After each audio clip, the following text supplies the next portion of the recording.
adalah tentang hakikat ibadah. Di kalau judul kajian hakikat ibadah di dalam kitab Ma'rifatul Insan, kata ulama ada 3 hakikat ibadah sejuk itu manusia. Masing-masing orang berusahalah beribadah sampai kepada 3 hakikat. Kalau tidak sampai ke 3-3-nya, kok 2 dan ada dewa kok cie bagai, maka ibadah awak disebut ibadah yang cacat. Indak sepenuhnya pahala awak dapat kalau ibadah tidak sampai kepada hakikat. Al-awwalu, yang pertama hakikat ibadah itu kata ulama adalah al-ghayatut tazalul. Al-ghayah itu artinya adalah puncak. Kalaulah disebut puncak, tidak ada deteh itu leh. Puncak Masagi, puncak Ubud-Ubud, puncak Gunung. Kalau lah puncak itulah paling tinggi. Tazalul, rasa kehinaan. Jadi kalau digabungkan, ghayatut tazalul itu artinya adalah puncak hinanya seorang manusia di hadapan Allah adalah di masa beribadah. Tidak adalah diriku paling hina kecuali kita temukan dalam beribadah kepada Allah. Karena itulah hakikat dan isi ibadah setuk kita lakukan adalah kehinaan. Jangan sampai ibadah kau meleset. Ibadah berbuah kepada rasa mulia, itu ibadah yang meleset. Awak dan ibadah mau merasa mulia dan hurang tak beribadah. Tu hati-hati. Awak dan kasurau merasa mulia dan hurang dia nak kasurau. Awak mengaji merasa mulia dan hurang tidak mengaji. Awak nampai haji merasa mulia dan hurang tidak haji. Kalaulah ibadah kau membuat awak merasa mulia dan hurang lain, maka kita khawatirkan nasib itu sama dengan nasib iblis. Ibadah santiang badan merasai. Maka kita khawatir badan awak bisa menjadi nasibnya iblis. Kalaulah ibadah kau isinya kemuliaan, itu iblis galanya bu alim wal abid. Itu gala iblis alim wal abid. Kenapa disebut dengan alim iblis? Ilmunya santiang. Kesantiangnya iblis tua. Kata ulama dia pernah menjadi guru dalam surga muridnya para malaikat 1000 tahun. Bara alimnya iblis. Dan kan ada orang salim-alim orang menjadi guru selama itu tak ada. Paling-paling 40 tahun sampai pensiun lagi. Nah, ikut 1000 tahun jadi guru. Sudah tunggalannya abid karena dia ahli ibadah. Sudah habis umur 80.000 tahun berbuat taat kepada Allah. Sianan bisa menandingi banyak yang amal ibadah iblis. Tidak ada surah Allah. Ini tidak 8 tahun, tidak 800 tahun, 80.000 tahun beramal soleh. Sampai itu banyak amal ibadah.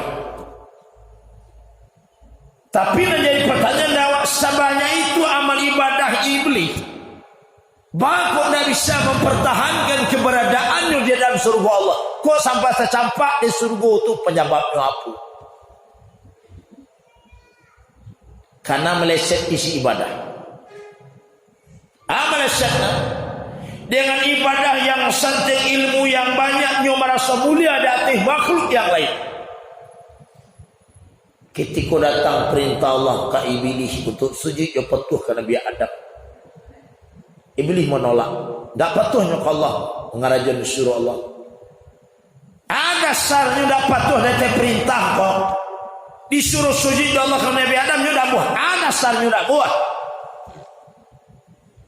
Karenanya merasa mulia daripada Nabi Adam. Ada sarnya merasa mulia daripada Nabi Adam. Dek karena ibadahnya lah banyak, ilmunya lah sanjang. Sementara Adam baru diciptakan Allah. Maka bila menganggapnya mulia, Adam ko hina. Masa yang mulia sedekah yang hina tak mungkin. Menolak. Dek banyaknya ilmu dek santiang ibadah di atas itunya merasa mulia di hadapan Allah, di atas makhluk yang lain. Nah, maka ibadah tak sesuai isinya, tak campaklah iblis dari sarung karena kau ibadah diri. Salahnya sekete, sebab dengan ibadah merasa diri mulia di atas orang yang lain. Tapi bisa nasib macam itu. Maka puncak kehinaan seorang hamba kepada Allah ketika sujud. Sujud kalah posisi yang paling hina di hadapan Allah, dia ketusuk. Bapak Baitul Ustaz, di dalam diri awak nampak paling mulia diri awak. Dari kaki sampai kepala, yang paling mulia itu kepala. Kau yang paling mulia. Bahasa kepala paling mulia Ustaz. Karena di kepala ku banyak barang berharga. Mata di kepala, telinga di siku, otak di siku, akal di siku. Kepala saudara. Di kepala kau yang mulia. Kau kalau bagian lain ditapuk orang, dikacau orang, Nabi itu memangnya. Tapi kalau kepala kau dikacau orang, kepala tapuk orang, ayo enggak pacaru. Bahasa batna paling mulia dikacau orang. Kanonnya mulia. Kalaulah lalu wak nanawa agih bantakan jo kepala. Karena dia mulia, kita muliakan. Lalu kepala dia bantah. Karena ikut jo kaki dia bantah, kepala dia orang bantah. Karena kepala mulia. Dan kepala ku ada identitas seseorang. Baralah gagah orang, baralah santiang orang. Kalau tidak ada kepala, tidak orang lagi. Aku minta pas foto pemerintah, jorong kalau negari lah. Kumpulan pas foto kaliannya dong. Awak ingin pas foto apa yang tergagah, yang terhebat? Bayi kalau negari mau pas foto. Tetapi pas foto dibuat kepala nak masuk dia ke bawah. Pitis santiang lagi. Foto gagah. Ada dia ke orang. Dia ke nyawali atau pemerintah. Tak akan namuh nak menerima. Kenapa? Kepala nak masuk. Ya di kampung mana jual HP saku awak foto. Tapi kalau kepala masuk diterima orang. Karena kepala kau dititah seseorang. Ketika awak sujud kepada Allah yang paling mulia di diri awak, itulah yang kita bawa ke bawah sehingga rendahnya posisinya kan yang awak samalah dengan posisi telapak kaki. Atau mau paling hina posisi awak ketika sujud di depan. Dan kalau di waktu itulah awak paling hina di diri awak di hadapan Allah. Maka di waktu itulah kita paling nakik dengan Allah. Jadi kau tanya bila aku paling nakik dengan Allah? Ketika awak merasa diri awak paling hina di hadapan Allah, ketika itulah nakik dengan Allah. Maka Nabi mengatakan aqrabu ma yakunul abdu min rabbih. Waktu yang paling nakik seorang hamba dengan Tuhannya, wa huwa sajidan, yaitu ketika sujud. Kalau di masa itu paling dekat dengan Allah, maka Nabi perintah fa'akthiru doa, maka banyaklah oleh kamu berdoa. Jadi disuruh awak dalam sujud itu banyak-banyak berdoa. Kenapa disuruh awak banyak-banyak berdoa dalam sujud? Karena di waktu itu awak paling dekat dengan Allah. Kenapa awak paling dekat dengan Allah di waktu itu? Karena waktu itulah awak paling hina di hadapan Allah. Maka dimasuklah peluang terbesar doa awak, keinginan awak nak sampaikan ke Allah akan didengar, dikabul oleh Allah. Waktunya atau peluang paling besar adalah ketika sujud. Fakfiru doa, maka dipabanyaklah berdoa kepada Allah. Kalau ingin awak banyak berdoa, tentu ya panjang sujud awak. Karena banyak permintaan lah mau sujud. Kalau solat awak kan munfarid, solat surang-surang atau solat sunat awak, sujudlah panjang-panjang. Paling tidak sujud terakhir. Berdoalah kepada Allah. Tapi kalau berjamaah, si imam tidak bisa sujudnya panjang-panjang. Sebab karena kondisi jemaah pun tak sama. Kekuatannya, ketahanan wuduknya tak sama. Ada antara jemaah pun sampai ke masjid cukup lah makan kanyang, jo gulai kelio jariah. Kanyang makan ke masjid. Sudah makan orang azan. Itu kan surau lah. Kalau paru sedang penuh, angin menyesak keluar. Dah dia sujud panjang. Habis kalau melasuh sini keluar. Batal solat jamaah. Dia kenapa sampai keluar angin? Dia terlampau lama imam sujud. Aku nak ujian. Itu ada ulama mengatakan ma batih ukuran lamonya imam sujud dalam solat. Kata Ustaz Abdul Somad sampai sabalih, dua balik bacaan kalimat tasbih. Nanda subhana rabbil a'la bihamdi sabalih sampai dua balik kali tu paling lama. Tapi kalau salat surang awak apa puahlah kan awak bisa meraswat. Ketahanan wuduk awak bisa waraswat. Ketahanan fisik awak, ketahanan pinggang awak, mampunya kepala awak sujud para lamonnya awak bisa meraswat. Amin ta'ala kepada Allah. Oh, kalau dapat jubah Arab, pakailah jubah Arab. Bacalah. Tapi ingat Bapak, membaca punya ada ukuran. Tidak asal mengari saja mencuang. Ada ukuran. Termasuk dalam solat. Dalam solat tu kan ada 5 rukun kauliyah. Nan di kerajaan dek mencuang awak dek lidah. Nah 5 ku wajib dia baca awak. Kau dah membaca, dasar solat, batal solat, kena rukun kurang. Ana 5 takbiratul ihram. Kalau mau baca kalimatnya Allah Akbar, dah bisa Allahur Rahman Allahur Rahim ngelok.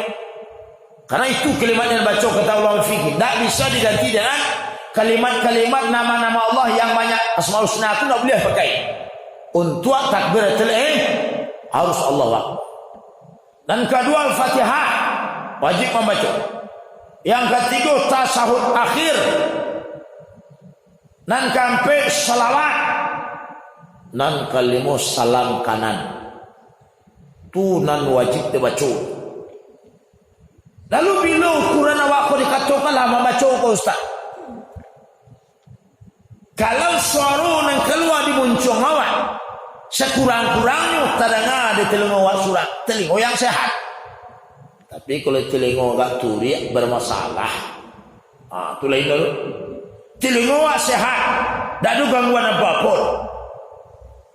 Keluar suara awak ngecek membaca itu boleh. Suara yang keluar terdengar telinga awak surat, itu dianggap awak Allah membaca. Tapi kalau encong awak menganggap tapi suara nak terangah telinga surat sementara telinga awak sehat, awak dikatakan belum membaca. Nah, kalau dapat bahasa Arab, bacalah. Oh, nak dapat bahasa Arab Ustaz, baca caranya. Amo banyak kemintaan ke Allah. Amo ingin menyampaikan perintah nama kepada Allah dalam sujud, tapi nak dapat bahasa Arab. Bahasa Arab, bahasa Indonesia, bahasa Minang. Kalau bahasa itu nak dapat dakwah, yo di hati sajalah. Jangan baca ulo keluar batal solat awak. Di hati saja. Anda mintalah sampailah kepada Allah. Nama aku prinsip awak dalam meminta kepada Allah. Kalau setujui wa minta, setujui wa minta lah sehari, 2 hari, lah setahun, lah seminggu, sebulan, 4 tahun wa minta. Tapi nanti minta pun nak kunjungnya lagi dari Allah. Sikap awak kepada Allah Nabi. Maka dituntunlah. Kalau itu nanti terjadi datang doa yang kita sampaikan. Kita harap dikabulkan Allah, tapi lah panik menunggu nak dia datang kabulan Allah. Basi kamu nan patamu. Babayak sangkolah kepada Allah. Dia tidak terkabulnya doa. Apa yang sangko? Bisa jadi nan awak pinta bukan satu yang cocok untuk awak. Kalau awak tidak tahu siapa diri awak dan awak tidak tahu anan nelo untuk awak pun nak jaleh awak. Nan tahu siapa Allah, Allah nan lebih tahu tentang diri awak. Sementara awak tak begitu tahu anan terbaik untuk diri awak sudah. Awak nan punya badan awak, nanda awak nan punya kata tubuh awak, nan awak nak tahu anan nelo untuk awak. Cuma awak mukul nak nelo untuk awak pun nuri nafasu, itu nelo untuk awak. Tapi Allah lebih tahu anan nelo untuk awak, anan tidak Allah. Nah kalau awak minta kabul nak kunjung-kunjung dikabulkan Allah, sikap dan bersangka kepada Allah bisa jadi dan mau minta kau nak cocok untuk Allah. Atau maka Allah nak kabulkan. Itu cara jangan sampai kecil Allah kau pilih jangan menyalahkan itu ini. Bapak sangka salah ke Allah. Bisa jadi dan mau minta dak elok untuk Allah maka dak lagi Allah. Dan kedua, kalau nanti minta-minta tidak kunjung dikabulkan Allah, maka sikap awak sebagai orang beriman, yakinlah Allah sedang menunda-nunda untuk mengabulkan apa yang kita minta. Bakulah setahun 2 tahun meminta ditunda-tunda ya Allah. Tujuan Allah menunda-nunda bagi apa yang meminta. Allah senang menang awak merintih-rintih, itu Allah sana.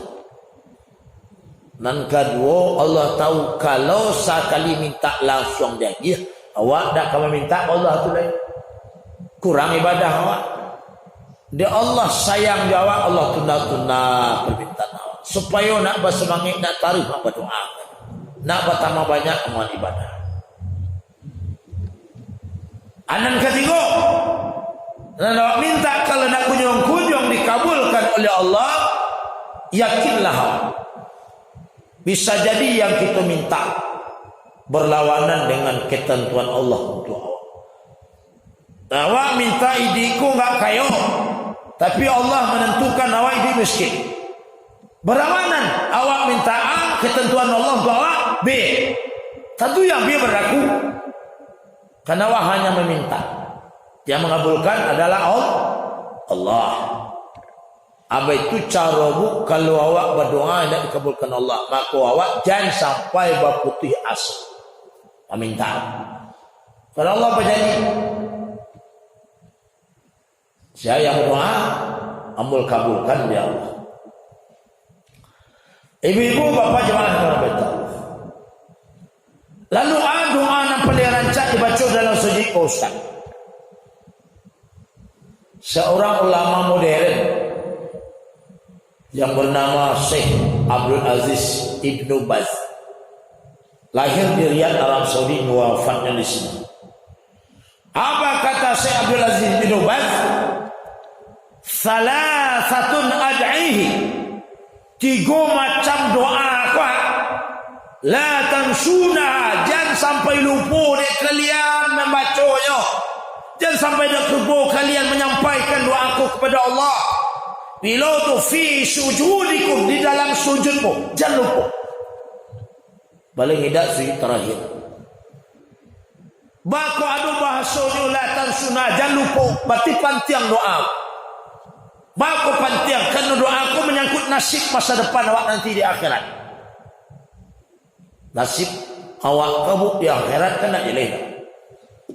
Dan jelih awak di dunia kabut sahabat nasib awak baik di akhirat.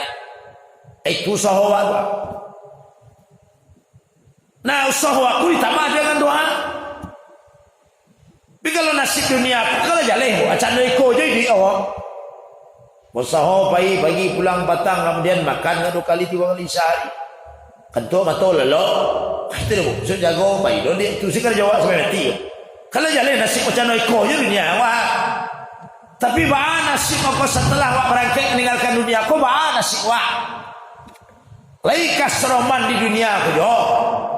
Atau kalau lebih susah awak di dunia awak, atau kalau lebih baik, lebih senang, lebih bahagia awak di dunia awak.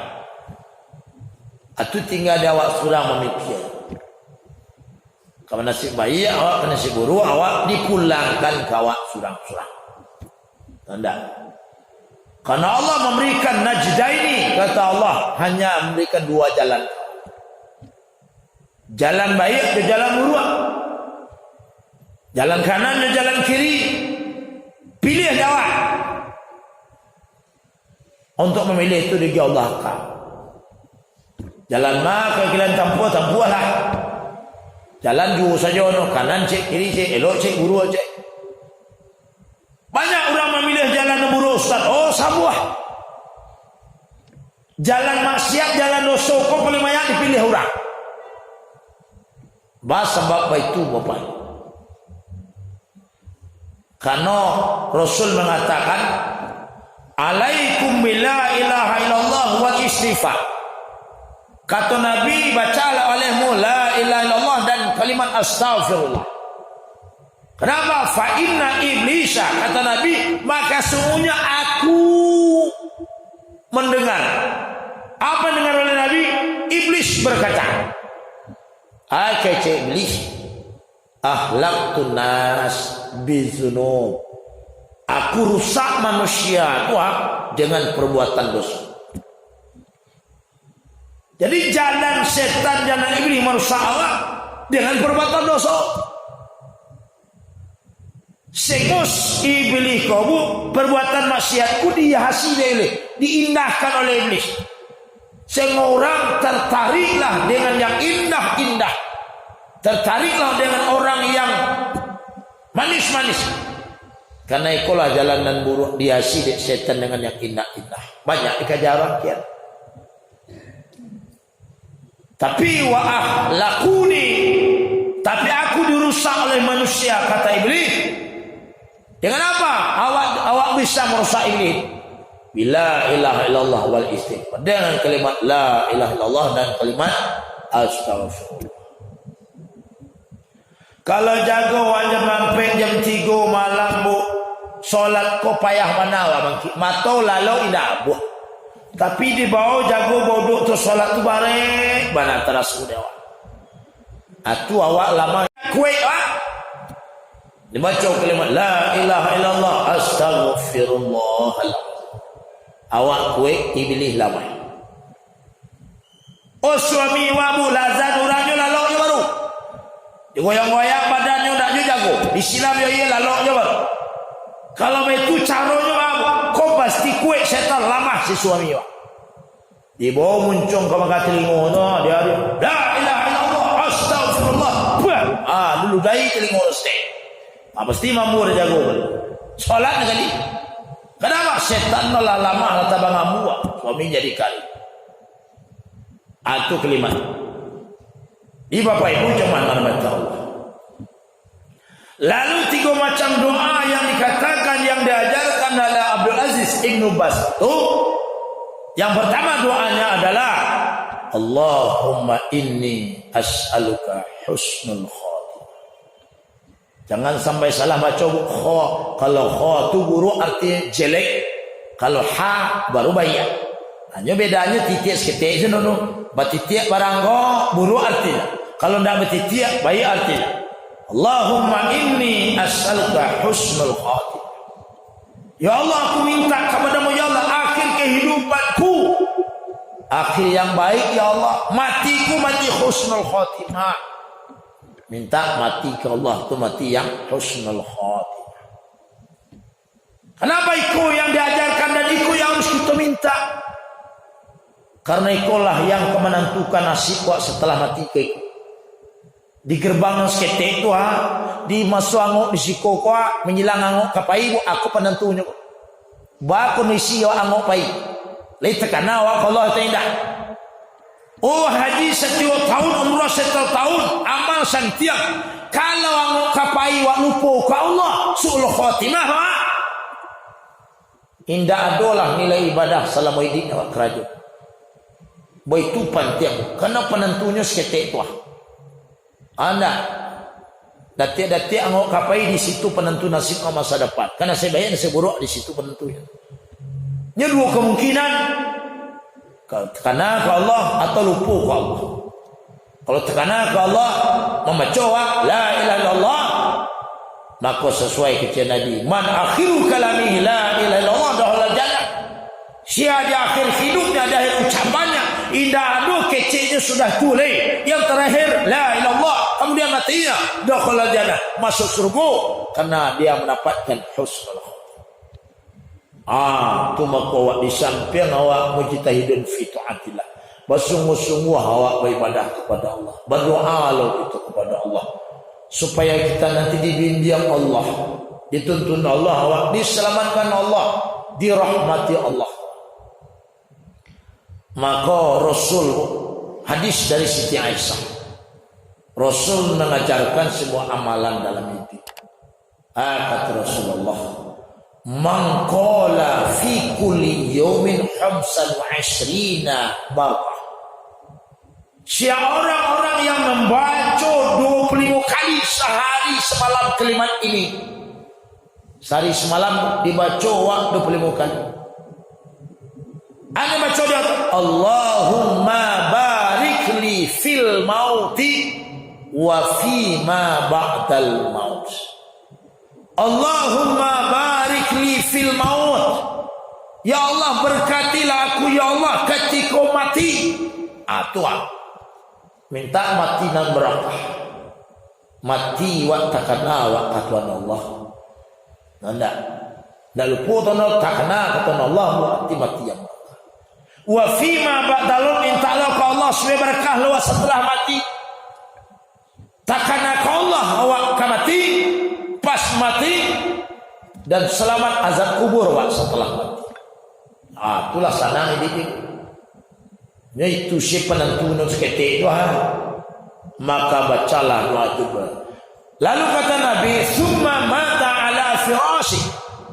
Setelah baca kalimat itu 25 kali sehari, satu hari 25 kali, kemudian matinya, maka Allah Ta'ala ajrun syahid, akan diberikan oleh Allah pahala seperti pahala orang yang syahid. Lihat apa ibu baca di bawah. Nyampe doa mau makan.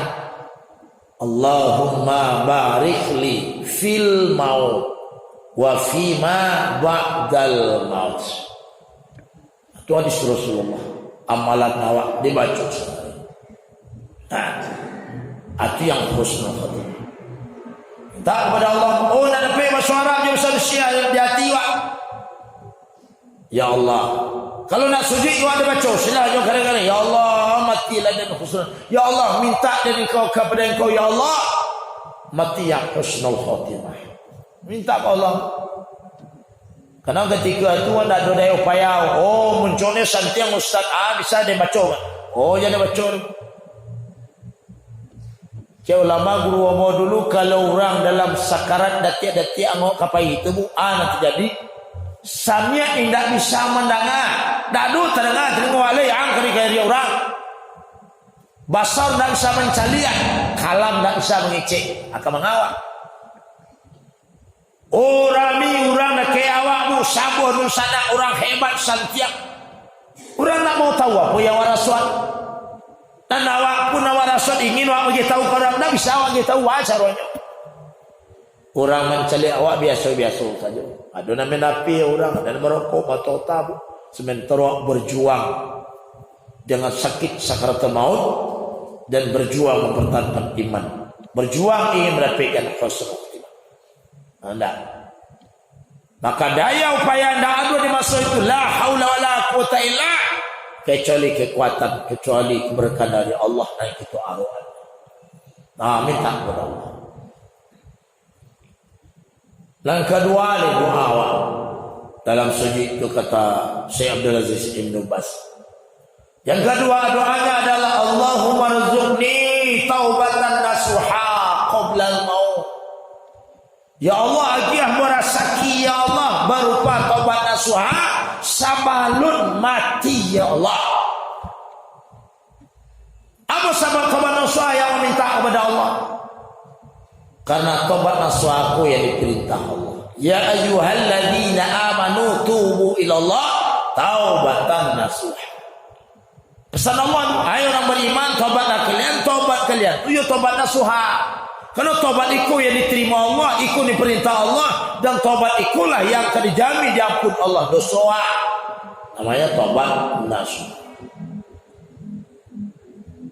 Lalu Nabi mengatakan dalam hadis, kata Rasulullah, ala adullukum ala daikum wa dawaikum. Kata Nabi, ingatlah kalian, amo tunjukan kalian, amo jaliahan ke kalian. Anak jalan Nabi ke waktu ala daikum wa dawaikum. Ada penyakit-penyakitmu, amo tunjukan ko penyakit ko ubayo. Fa inna dakumuz zunub. Penyakitmu, ingat, penyakitmu itu namanya penyakit zunub. Penyakit zunub itu penyakit yang berbahaya di atas penyakit yang berbahaya. Oh, penyakit yang sangurat ku bahaya Ustaz. Oh, lemah ngalim. Sabahayo-bahayo, sabare-bare, seganas-ganas cuma sakit asam urat, paliang-paliang sampai mati. Kalau lah mati pun ada orang asam urat. Dia pernah lalu kubu marawang orang kubu tu. Aceh orang mengamar awang saya duduk kubu tu asam urat memang cik. Nah doa sana. Kalau mati tu habis mati tu lain. Sila penyakit fisik tu habis.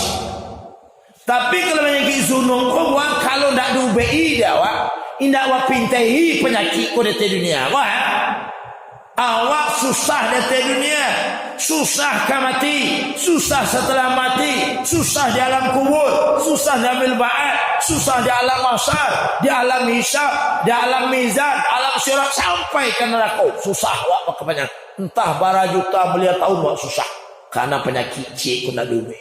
Namanya zunub. Lalu ubainya apa? Wadawaikum istighfar. Penyakit zunub ubainya istighfar. Oh, dicari dia petik ustaz dia ada jual ubai kau nak. Pilih ibu kau petik mananya. Pak, penyakit ambo kau kata ustaz tu penyakit zunub. Ambo rusuh sekalian. Tu ubainya kita nak istighfar. Lihat do jual ubai istighfar semua. Tidak kena dor meski. Kena Nabi menunjukkan, kau penyakit kalian, kau ubai surah, lakai ubai kau surang kalian. Baca banyak-banyak istighfar, banyak-banyak minta ampun kepada Allah. Kenapa Nabi menyamakan penyakit dengan dosa ini dikatakan Nabi penyakit? Karena sifat penyakit kau kan menyusahkan. Di mana penyakit kau enggak yo susah. Ingok penyakit di mata wak jadi susah mencari. Ingok penyakit di telinga susah wak mendengar. Ingok penyakit di muncul susah wak mengecek. Ingok penyakit di kaki susah wak duduk terpaksa menjual orang aja. Namun dah nampak bu menjual. Tidak. Kenapa susah? Di dosa tu betul lah. Kalau dosa ingok dah susah wak. Padahal nak membiati wa susah wa rasul-rasul nak adul. Susah dia harato sambuah. Susah dia ikut holai, susah dia berumah, gadang, susah dia boto, tolai. Tapi hati susah dah galih. Sabab. Bisa jadi dosa bersarang dalam dia. Ubai penyakit. Banyak-banyak istighfar. Karena Nabi mengatakan man lazima istighfar. Siapa orang yang melazim-lazimkan istighfar, ja'alallahu lahu min kulli dikin makhraja. Yang pertama Allah akan berikan jalan keluar dari masalah yang diadui. Dan kedua, wa min kulli hammin faraja. Orang yang banyak istighfar kepada Allah, maka Allah akan memasukkan rasa senang ke dalam hatinya. Allah akan angkat rasa susah, senang hati. Yang ketiga, wa razaqahu min haitsu la yahtasib. Allah akan mendatangkan rezeki dari Allah tidak bisa bosan. Nah, lalu hakikat ibadah yang kedua dia isa langsung. Hakikat ibadah yang pertama ghayatul tazallul, puncak hina itu di depan Allah. Hakikat ibadah yang kedua adalah ghayatul mahabbah, puncak cinta seorang hamba kepada Allah itu. Puncaknya cinta kepada Allah ialah ketika beribadah kepada Allah. Maka beribadahlah dengan penuh rasa cinta. Jangan ibadah kamu tanpa soal. Jangan ibadah kita anggap sebagai utang. Jangan ibadah kita anggap sebagai beban. Beribadahlah dengan penuh rasa cinta. Kalau sudah dengan cinta kita beribadah, ibadah terasa ringan, kegiatan ibadah terasa indah. Yang ketiga hakikat ibadah itu adalah ghayatul khudu', puncak kepatuhan, ketundukan seorang hamba kepada Allah. Tunduk awak di atas perintah Allah, wa karajan perintah Allah. Tunduk awak di atas larangan Allah, batinggal larangan Allah. Kalaulah sampai kepada hati hakikat beribadah Allah, insyaallah ibadah kita kesempurna dan nilai pahala nan kita terimakan sempurna. Mudah-mudahan bermanfaat. Kita sudahi dengan baca alhamdulillah. Alhamdulillahirabbil alamin. Assalamualaikum warahmatullahi wabarakatuh.